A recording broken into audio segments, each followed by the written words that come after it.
Hello guys, habari, mambo, niite Hussein Afya, ni mtaalamu wa afya kutoka kampuni ya BF Suma, Bright Future Superior Unique Manufacturer of Farmland. Leo nataka nikwambie jambo zuri. Nini maana halisi ya BF Suma?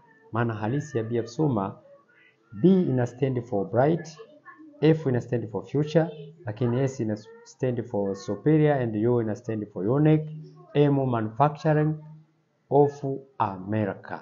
Hii kampuni, lengo na dhamira ya hii kampuni ni baada ya kufanya utafiti kwa muda mrefu na kugundua kuwa wanadamu wengi wanapata changamoto za kiafya.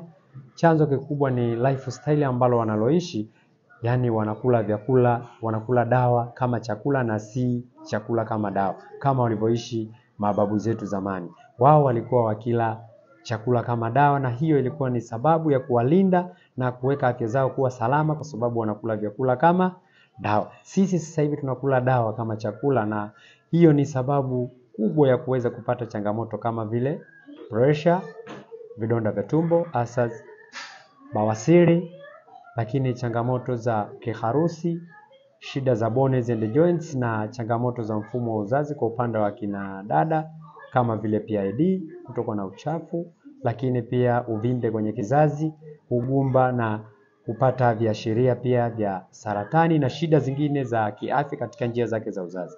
Kwa upande wa wanaume, kupata changamoto za kufeli katika system nzima ya kushiriki, lakini pia na shida zingine kama kutanuka kwa tezi kabla muda hujafika. Wapo vijana wengi wanaenda kufanyiwa operesheni ya tezi dume.